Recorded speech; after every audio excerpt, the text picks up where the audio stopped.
क्या है इसका? कोरियोटिस नाइग्रिसेप्स, ग्रेट इंडियन बस्टर्ड, राजस्थान का राज्य पक्षी, हेलेना हमिंगबर्ड या इसको कहते हैं सनबर्ड, दुनिया का सबसे छोटा पक्षी। जलीय पक्षियों की बात करते हैं तो एक आता है इसमें बतख, दूसरा आता है हंस। तो इस तरह से ये जो नियोग नीति है या पक्षियों का जो आधुनिक वर्ग है उसमें जो आधुनिक पक्षी हमारे चारों ओर दिन भर जो उड़ने वाले, टहलने वाले, जिनको हम बार बार दिन भर देखते हैं, वे सभी पक्षी नियोग नीति जो वर्ग है या जो गण है इसके अंदर आते हैं या इसके अंदर पाए जाते हैं। तो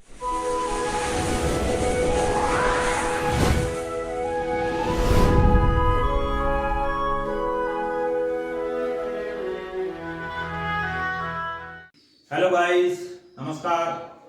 कैसे हैं आप सभी? मैं पोखरराम बामणिया आप सभी का पुनः हार्दिक स्वागत और अभिनंदन करता हूं। आज हम इस क्लास के अंदर बात करेंगे एवीज या पक्षी वर्ग के बारे में। किसके बारे में बात करेंगे?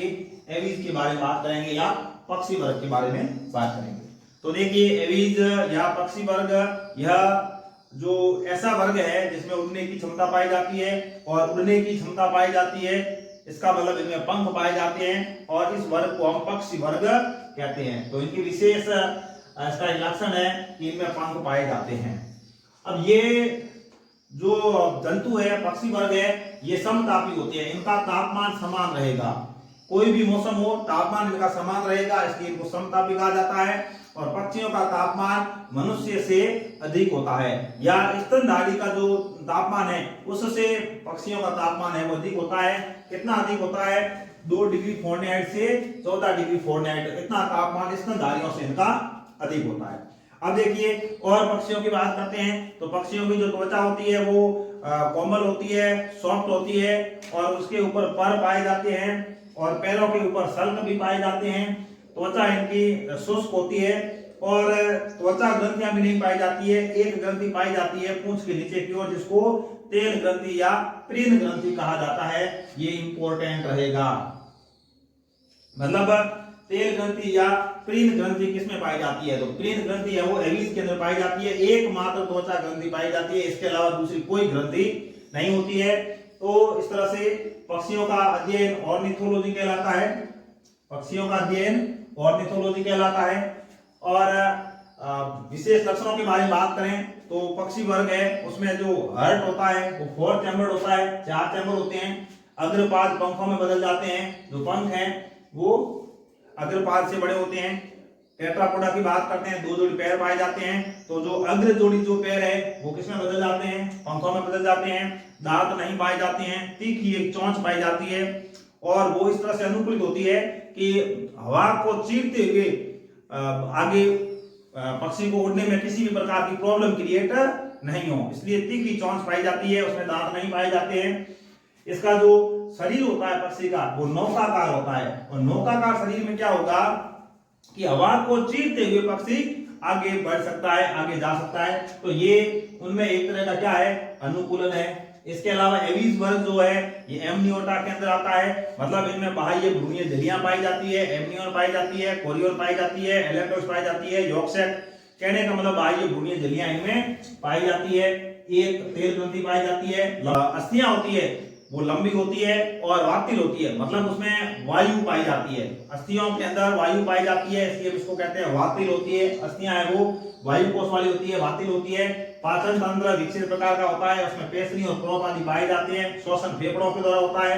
बाह्य कर्ण उपस्थित होता है, लेकिन ये कर्ण पल्लव नहीं पाए जाते। इसके बाद मैमेलिया वर्ग की बात करेंगे तो उसमें बाह्य कर्ण के अंदर कर्ण पल्लव भी पाए जाते हैं, लेकिन पक्षियों के अंदर बाह्य कर्ण तो पाया जाता है लेकिन कर्ण पल्लव नहीं पाया जाता है।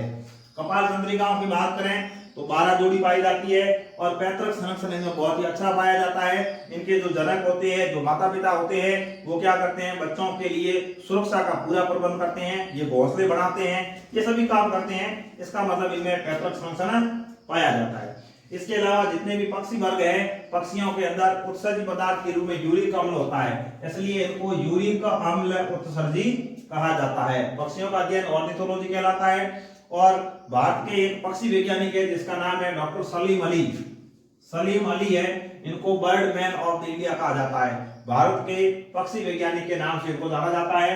एक कंद पाया जाता है, टेम्पोरल छिद्र एक पाया जाता है, इसलिए इसको एक कंदीय कहा जाता है। या एक अनुकपाल, पीछे की ओर अनुकपाल अस्थि कंद ऑक्सीपिटल कॉन्डाइल पाया जाता है, एक होता है, इसलिए इसको एक कंदीय कहा जाता है।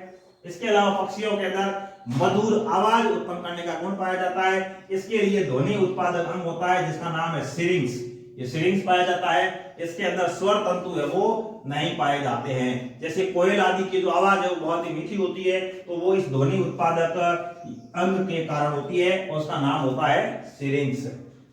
अंतिम 4 पुच्छीय कशेरुकाएं, पक्षियों के अंदर लास्ट वाली या अंतिम 4 पुच्छीय जो कशेरुकाएं हैं इनको पाइगो स्टाइल कहा जाता है। बहुत ही इंपॉर्टेंट सवाल बन सकता है भाई। अंतिम जो अंत में पाई जाने वाली 4 पुच्छीय कशेरुकाओं को क्या कहते हैं? पाइगो स्टाइल कहा जाता है। या फिर पाइगो स्टाइल क्या है, तो इस तरह से क्वेश्चन पूछा जा सकता है। अब देखिए पक्षी उड़ते हैं, हवा में उड़ते हैं, ये अधिक ऊंचाई तक उड़ सके इसके लिए पक्षियों के अंदर कुछ विशेष प्रकार के अनुकूलन पाई जाती है। एक हमने बात की कि नौकाकार इनका शरीर होता है, तो नौकाकार शरीर होने से क्या होगा कि आराम से उड़ सकते हैं। आगे तीखी चोंच पाई जाती है जिससे इसको उड़ने में कोई डिस्टर्ब नहीं हो। पंख इसमें पाए जाते हैं, अग्रपाल है वो पंखों में रूपांतरित हो जाते हैं। इसके अलावा जो हड्डियां होती है ये वातिल होती है, हड्डियों में हवा भरी होती है, जिससे क्या होता है उत्प्लावन बल के कारण भी पक्षी है वो अधिक ऊंचाई तक उड़ पाते हैं। इसके अलावा पक्षियों के अंदर मूत्राशय नहीं पाया जाता है, ये मूत्राशय है, शिशन है, दाया अंडाशय है, दाई अंडवाहिनी है, ये सब चीज इसमें नहीं पाई जाती है। ये नहीं होने से क्या होगा, पक्षी का वजन कम होगा। जिसका वजन कम होगा तो पक्षी उतना ही अधिक ऊंचाई तक उड़ पाता है। तो इस तरह से हमने ये विभिन्न प्रकार के जो पक्षियों के सामान्य लक्षण थे उसके बारे में डिस्कस करने का प्रयास किया। इसी वर्ग के वर्गीकरण की बात करें तो इस वर्ग को 2 उपवर्गों में बांटा जाता है और ये उपवर्ग है देखिए ऑर्कियोर्निथीज और नियोर्निथीज। नियोर्निथीज का मतलब इसमें नए पक्षी आते हैं और इसमें है वो पुराने पक्षी आते हैं। पुराने में भी कौन से जो विलुप्त हो चुके हैं वे पक्षी इसके अंदर आते हैं। और ये जो पक्षी है छिपकली सदृश पक्षी थे। कैसे थे? छिपकली के समान पक्षी थे, केवल विलुप्त पक्षी इसमें रखे गए हैं। और ये जो जंतु है एक हम पढ़ते हैं ऑर्कियोप्टेरिक्स। जो ऑर्कियोप्टेरिक्स है ये सरीसृप और पक्षी इसके बीच की योजक कड़ी भी होते हैं और इनमें पाइगो स्टाइल एक्शन होती है और दांत पाए जाते हैं। अस्थियां अवातिल होती है, नॉन म्यूटेमिक होती है, वातिल नहीं होती है। अस्थियों में वायु नहीं पाई जाती है। उदाहरण है ऑर्कियोप्टेरिक्स, उदाहरण याद रखना है ऑर्कियोप्टेरिक्स। कौन से उपवर्ग में आएगा? ऑर्कियोप्टेरिक्स में आएगा। और ये योजक कड़ी है किसकी? सरीसृप और पक्षी, इनके बीच की योजक कड़ी है। हम इसके बारे में बात करते हैं कि योजक कड़ी क्यों है, क्योंकि इसमें पक्षियों के गुण भी पाए जाते हैं और सरीसृप के गुण भी पाए जाते हैं, इसलिए इसको सरीसृप और पक्षी के बीच की योजक कड़ी कहा जाता है। तो ये ऑर्कियोनिथीज जो उपवर्ग है इसके जितने भी पक्षी है वो सभी विलुप्त है, कोई जीवित अवस्था में नहीं है। नेक्स्ट नियोर्निथीज, इसमें सभी जीवित पक्षी रखे गए हैं। इसमें कौन से पक्षी आते हैं? जो जीवित है, इनकी हड्डियां खोखली होती है, हड्डियों में वायु पाई जाती है और ये अच्छे से उड़ सकते हैं। इनमें पाइगो स्टाइल भी पाई जाती है। अंतिम जो 4 पुच्छीय कशेरुकाएं हैं वो मिलकर पाइगो स्टाइल का निर्माण करती है। नियोर्निथीज जो है इसको 3 भागों में बांटा जाता है। हम कह सकते हैं इसको 3 गण में बांटा जाता है या अधिगण में बांटा जाता है। नाम याद रखने हैं, एक जो भाग है वो है इम्पेनी, दूसरा है पेलियोग्नेथी, तीसरा है नियोग्नेथी। अब यहाँ पर जो इम्पेनी है इसमें जल में पाए जाने वाले पक्षी आते हैं, जलीय या समुद्र के अंदर पाए जाने वाले पक्षी आते हैं। उदाहरण के लिए पेंगुइन, एक उदाहरण याद रखना है। स्पेलिस्कम इसको कहा जाता है। इम्पेनी के अंदर जलीय पक्षी आते हैं, जलीय का मतलब समुद्र में पाए जाने वाले पक्षी आते हैं। उदाहरण हो जाएगा पेंगुइन। तो ये मामला यहाँ खत्म हो गया कि इसमें विलुप्त आते हैं, इसमें समुद्र वाले आते हैं। पेंगुइन हमने नाम याद कर लिया। नेक्स्ट आता है पेलियोग्नेथी और नियोग्नेथी। जो पक्षी है इन 2 के ऊपर हम फोकस करेंगे। पेलियोग्नेथी है, इसको रेटिडी कहा जाता है। बड़े आकार के होते हैं, इतने बड़े आकार के होते हैं कि ये उड़ नहीं सकते, उड़नहीन होते हैं। तो तो इसमें कौन से पक्षी है जो उड़ नहीं सकते, वो पक्षी इसके अंदर आते हैं। अब ऐसे पक्षी जोड़ नहीं सकते हैं, इनमें प्रीन ग्रंथि नहीं पाई जाती है और फाइब्रोस्टाइल भी नहीं पाई जाती है। और मजे की बात तो यह है कि ये पक्षी भारत में अवेलेबल नहीं है, भारत के अंदर नहीं पाए जाते। तो इसमें उदाहरण आता है स्ट्रूथियो, जिसको अफ्रीकन शुतुरमुर्ग कहा जाता है, अफ्रीकन शुतुरमुर्ग कहा जाता है। ये सबसे बड़ा जीवित पक्षी है, याद रखने की जरूरत है, ध्यान रखना है सबसे बड़ा जीवित पक्षी कौन सा है। तो सबसे बड़ा जीवित पक्षी कौन सा है, स्ट्रूथियो या अफ्रीकन शुतुरमुर्ग। दूसरा इसमें है कीवी, कीवी है वो न्यूजीलैंड के अंदर पाया जाता है। तो इस तरह से इसके अंदर कौन से पक्षी आ जाएंगे जो उड़ नहीं सकते, जिसमें उड़ने की क्षमता नहीं पाई जाती है, वे सब इसके अंदर आते हैं। नेक्स्ट है नियोगनिधि। अब इसके अंदर सभी आधुनिक पक्षी आते हैं, मैक्सिमम जो पक्षी है वो इसके अंदर आते हैं, आधुनिक पक्षी इसमें आते हैं और इनमें उड़ने की क्षमता पाई जाती है। पक्षी है तो उसमें उड़ने की क्षमता पाई जाती है, ये इसका पहला लक्षण है। तो जो ओरिजिनल में पक्षी की बात करते हैं वो इसमें आते हैं, नियोगनिधि के अंदर आते हैं। तो हम ये जो नियोगनिधि है इसका अलग से अध्ययन करें। तो एक बार और देख लो आप, पक्षी वर्ग है दो उपवर्ग में बांटा गया, कौन कौन से, आर्कियोनिथिस, नियोनिथिस। आर्कियोनिथिस पुराने पक्षी है, इसमें नए पक्षी है, इसमें विलुप्त पक्षी है, इसमें जीवित पक्षी है, इसमें डिया पोकली नहीं होती है, इसमें डिया पोकली होती है, इसमें पाइगोस्टाइल एब्सेंट होती है, इसमें पाइगोस्टाइल पाई जाती है। ये दोनों मंत्र हो गए और इसका एक उदाहरण हो जाएगा आर्कियोप्टेरिक्स। इसको योजक कड़ी कहा जाता है, किसके बीच की, सरीसृप और पक्षी के बीच की योजक कड़ी कहा जाता है, आर्कियोप्टेरिक्स को कहा जाता है। जो नियोगनिथिस है इसको तीन भागों में बांटा जाता है, इम्पेनी, पैलियोगनिथि और नियोगनिथि। इम्पेनी के अंदर कौन से पक्षी आते हैं भाई, जलीय या जो समुद्री जल के अंदर पाए जाने वाले पक्षी इसके अंदर आते हैं। उदाहरण क्या है, पेंगुइन, इतना ही ध्यान रखना है इसमें। और पैलियोगनिथि है तो इसमें पुराने प्रकार के, आदिम प्रकार के पक्षी आते हैं। अब ये ऐसे पक्षी आते हैं जो उड़ नहीं सकते, उड़नहीन होते हैं, मतलब इनका आकार बहुत बड़ा होता है, पक्षी का आकार जितना बड़ा होगा उतना ही वह उड़ने में सक्षम नहीं होगा। तो इसमें बड़े आकार के पक्षी पाए जाते हैं, इसलिए इनमें उड़ने की क्षमता नहीं पाई जाती है। पैलियोगनिथि या इसको रेटिटी भी कहा जाता है। इस प्रकार इनमें प्रीन ग्रंथि और पाइगोस्टाइल भी नहीं पाई जाती है। ये पक्षी रेटिटी या पैलियोगनिथि, ये पक्षी भारत के अंदर नहीं पाए जाते हैं। उदाहरण के लिए शुतुरमुर्ग, शुतुरमुर्ग स्ट्रूथियस को बोला जाता है। अफ्रीकन जो शुतुरमुर्ग है वो सबसे बड़ा जीवित पक्षी होता है। पक्षियों की बात करते हैं, सबसे बड़ा जीवित पक्षी कौन सा है, स्ट्रूथियो। और इस वर्ग का दूसरा एक पक्षी है जिसका नाम है कीवी, कहां पाया जाता है, न्यूजीलैंड के अंदर पाया जाता है। इसका मतलब ये जो पक्षी है ये उड़ नहीं सकते हैं या इनमें उड़ने की क्षमता नहीं पाई जाती है।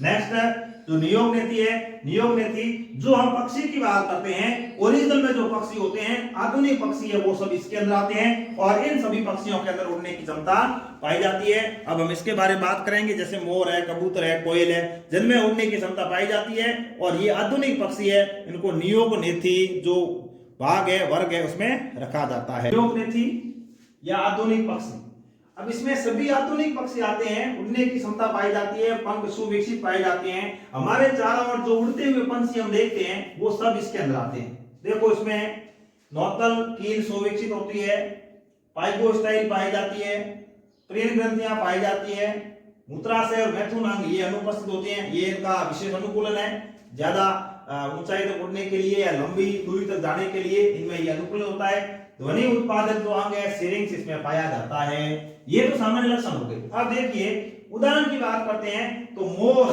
पेवोक्रिस्टेसस, वैज्ञानिक नाम याद होने चाहिए, ये राष्ट्रीय पक्षी है, मोर है वो राष्ट्रीय पक्षी है। स्थानीय तोता जिसे सिट्रिकुला क्रेमेराई कहा जाता है, कबूतर जिसे कोलंबा लिविया कहा जाता है, चिड़िया पैसर डोमेस्टिका, कौवा कार्बस स्प्लेंडेस और उल्लू है बोबो बोबो, कुकू कोयल ये दूसरों के घोंसले में अंडा देने वाला पक्षी है, गोडावन कोरियोटिस नाइग्रिसेप्स, इसे ग्रेट इंडियन बस्टर्ड कहा जाता है और राजस्थान का यह राज्य पक्षी है। हेलेना हमिंगबर्ड या सनबर्ड ये दुनिया का सबसे छोटा पक्षी है। जंगली बतख और सिग्नसेन हंस, ये दोनों जलीय पक्षी है।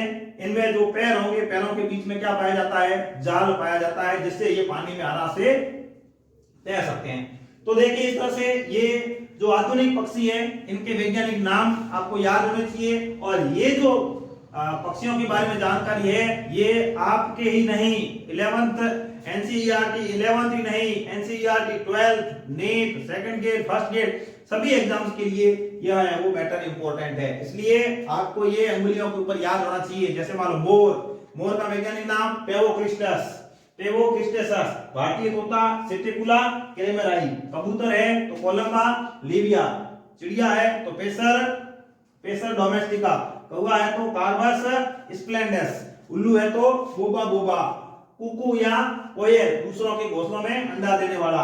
और गोडावण है, नाम क्या है इसका, कोरियोटिस नाइग्रिसेप्स, ग्रेट इंडियन बस्टर्ड, राजस्थान का राज्य पक्षी। हेलेना हमिंगबर्ड या इसको कहते हैं सनबर्ड, दुनिया का सबसे छोटा पक्षी। जलीय पक्षियों की बात करते हैं तो एक आता है इसमें बतख, दूसरा आता है हंस। तो इस तरह से ये जो नियोग नीति है या पक्षियों का जो आधुनिक वर्ग है, उसमें जो आधुनिक पक्षी हमारे चारों ओर दिन भर जो उड़ने वाले, टहलने वाले, जिनको हम बार बार दिन भर देखते हैं, वे सभी पक्षी नियोग नीति जो वर्ग है या जो गण है, इसके अंदर आते हैं या इसके अंदर पाए जाते हैं। तो इस तरह से हमने आज की इस क्लास के अंदर जो एविज वर्ग है, जो पक्षी वर्ग है या जो उड़ने वाले जीवों का जो वर्ग है, उसके बारे में कंप्लीट A to Z अध्ययन करने का प्रयास किया।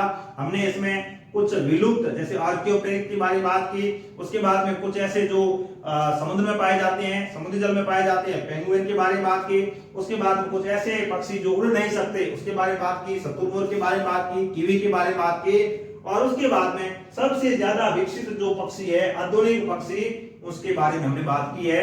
मोर है, कोयल है, चिड़िया है, कबूतर है, इसके बारे में हमने डिस्कशन किया। तो इस तरह से वीडियो अच्छा लगे तो आप लाइक करें और अपने दोस्तों से अधिक शेयर करें, और अभी तक सब्सक्राइब नहीं किया है तो आप सब्सक्राइब करें, नोटिफाई नहीं किया है तभी आप नोटिफाई करें, और अधिक से अधिक इस चैनल को सपोर्ट प्रदान करें, ताकि हम इससे भी अच्छा जो मैटर है, अच्छे से वीडियो बनाकर आपके लिए प्रस्तुत कर सकें। तो इस प्रकार आज की वीडियो बस इतना ही। आप सभी को धन्यवाद। जय हिंद, जय भारत।